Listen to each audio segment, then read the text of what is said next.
Alors pour fixer la pièce, ici j'ai une vis qui se décale et qui vient s'indexer grâce à la bille dans les trous qui sont là. Donc voilà, je me mets à peu près au milieu de la crosse de la vis. Ici je vais poser ma pièce sur des cales. Donc les cales vous les trouvez ici. Voilà.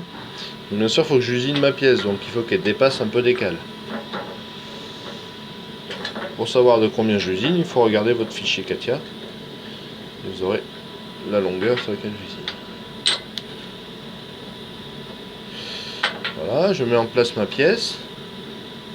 Alors, comme j'ai qu'une seule pièce à faire, je n'ai pas besoin d'utiliser la mise en butée. Je peux quand même l'utiliser, hop, voilà. Alors c'est bien beau d'utiliser une mise en butée, mais il faut faire attention qu'elle soit bien rigide. Hop, voilà. Donc là j'ai utilisé, mais ça n'a pas beaucoup d'importance. Ensuite ici, il faut bien serrer la vis. Donc, je vous conseille d'utiliser une clé à pipe. Ah, c'est pas la bonne taille.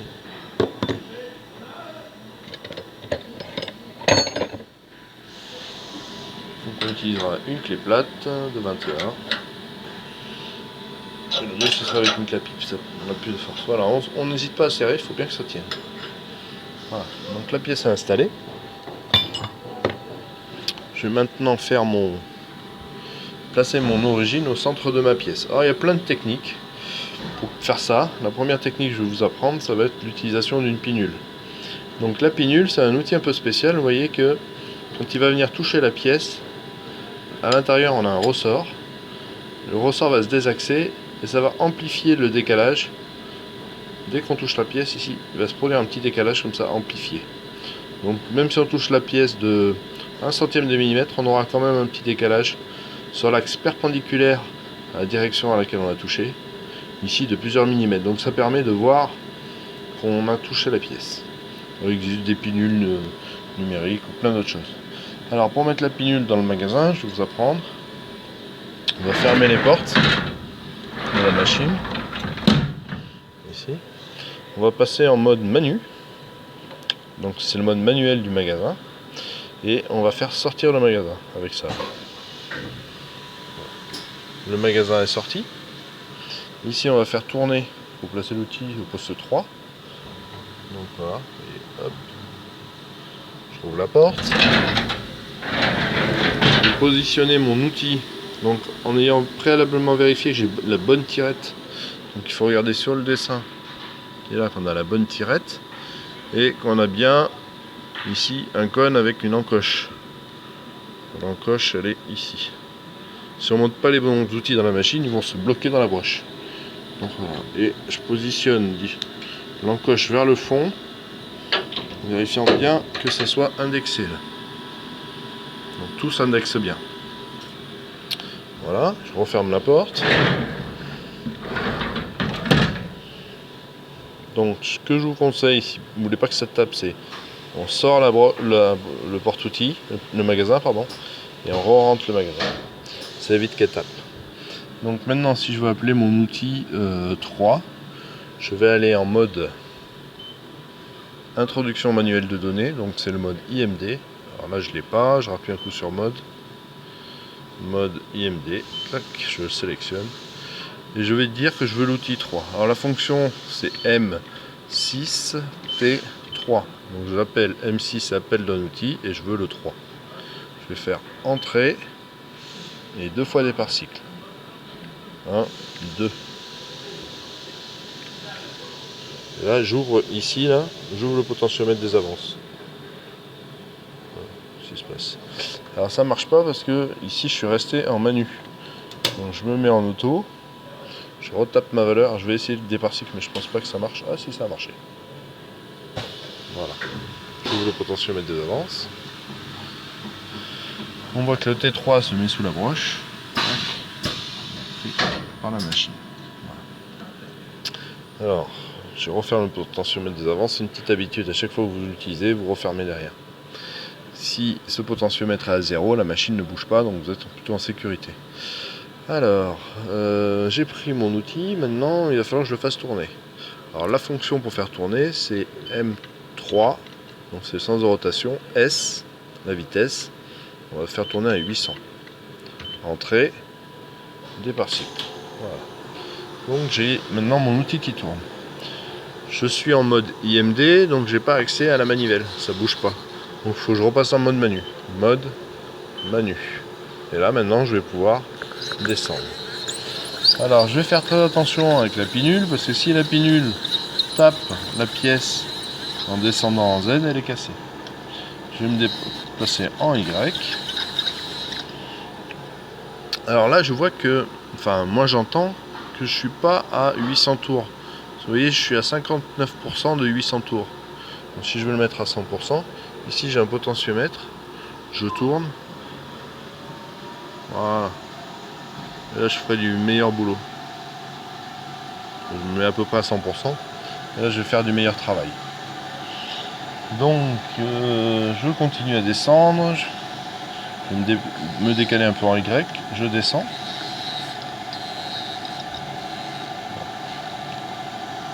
Je suis un peu trop près en Y, je vais me décaler vers l'arrière. Je descends encore. Je fais attention de ne pas descendre trop bas pour ne pas casser la pinule contre les taux. Et je viens vers l'avant. On ne voit pas très bien parce que la porte n'est pas bien propre. Vous allez voir que quand je vais toucher la pièce, la pinule va commencer à tourner bien rond et hop, ça se décale. Je ne sais pas si vous avez vu. Je vais y aller plus doucement. La pinule commence à tourner rond. Et tac, voilà, elle se décale. Et bien là, le côté de ma pinule est coïncident avec ma pièce. Donc si je regarde maintenant sur mon écran, alors là je suis en train de faire les Y, je vais vers le fond. Donc je suis à Y plus 297,125 par rapport à ma feuille que j'avais tout à l'heure. Donc ici j'ai mis mon origine, c'est l'origine machine. Voilà, renoté, EM. Et là ma pinule, donc l'axe de la pinule est à Y 297, des poètes. Donc voilà. Donc si je veux que mon 0 soit ici là, il va falloir que je rentre ça à un certain endroit dans la machine, dans ce qu'on appelle les décalages, qu'on appelle plutôt les prises de référence, les pref. Donc on va y aller. Donc pref, alors mode pref, voilà. Et là je vais rentrer Y et je vais lui mettre ce décalage. Donc on a dit 297,55. 297,55. Je vais faire entrée. Voilà. Maintenant si je me mets en axe, ici, je vois que je suis à peu près à Y0. Alors je suis pas tout à fait à Y0 parce que ça devait pas être 55. Je vais voir, je vais appuyer sur axe. Voilà. Alors plus de 197, 125. Alors mode pref, Y, donc Y 297,125. Entrée. Là, si je fais axe, que j'affiche le point courant par rapport à l'origine du programme maintenant, je vois que je suis bien à 0. Est-ce que c'est bien ça qu'il nous faut? Est-ce que notre 0 dans le programme est bien ici? Si je regarde mon dessin. Alors normalement notre 0 du programme il est ici là en Y, au milieu. J'ai un brut de 80, donc ici j'ai 40. Et j'ai une pinule de diamètre 10, donc là je vais avoir 5. Donc il faudrait que je me décale de 45. D'accord? Donc pour faire un petit décalage de 45, c'est assez simple. On a dans mode pref. Ici on peut, si on appuie sur pref, on a les décalages ici là. Donc je vais me décaler. Alors il faut que je me décale en plus ou en moins. C'est en moins. Je vais me décaler de moins 45. Donc Y moins 45. Entrée. Si je fais maintenant afficher sur axe ma position, je dois être ici. Donc non pas à 0, mais bien à plus 45. Quand mon outil sera là, il sera à plus 45 par rapport à mon origine programme. Donc axe, j'ai bien plus 45 en Y. Je vais faire la même chose maintenant en X.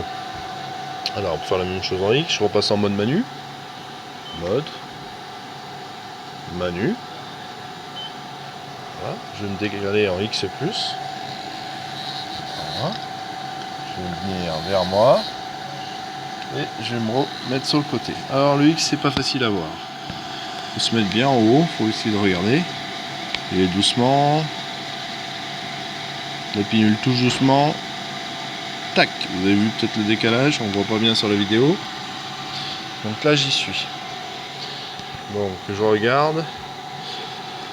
Alors j'ai fait en X, je vais remettre en origine machine, donc j'ai 180,45. Si je me mets sur l'axe des X par rapport à ma pinule qui est ici, tac, là j'ai 180,45. Voilà. Donc je vais faire la même chose, je vais rentrer cette valeur. Mode pref. Là je suis sur X, donc je tape X. Et plutôt que d'avoir à mémoriser la valeur, il y a une petite fonction. Ça s'appelle, il faut taper l'étoile, donc Shift étoile. Voilà. Et là si on fait entrer, ah non c'est l'inverse, excusez-moi. Il faut faire Shift étoile et mettre X après. Voilà. Et là ça nous ramène directement la valeur. Donc 180,45. Si je fais afficher ma position, axe, donc deux points courants dans l'origine du programme, c'est 0. Est-ce que c'est 0 que je voulais, ce point-là? Non. Moi ce que je voudrais, c'est que mon 0 soit ici en X, donc il va être décalé de 40, parce que mon brut fait 80, et de 5. Donc nous ce que l'on veut, c'est d'avoir notre origine ici, donc c'est 5 plus 40, donc il va falloir que je rajoute 45. Donc même principe que tout à l'heure, je vais dans les decks. Alors mode pref, je rappuie sur pref, faut surtout pas oublier de rappuyer sur pref parce que sinon vous allez casser votre truc. Et je me décale là ce coup-ci en plus. Donc je suis là, je vais bien vers le sens plus. Là, je suis bien suivant les X, donc X plus 45. Donc deck, X 45, entrée. Je fais afficher mon origine maintenant, axe, donc axe. Point courant par rapport à l'origine mesure, j'ai toujours les mêmes valeurs, mais point courant, ah mince, je me suis trompé, axe, point courant par rapport à l'origine programme, je suis à Y moins 45. Si je suis là, je suis bien à Y moins 45 par rapport, à X moins 45. Voilà. Donc mes origines en X et en Y sont faites. Maintenant je vais vous montrer pour faire l'origine en Z.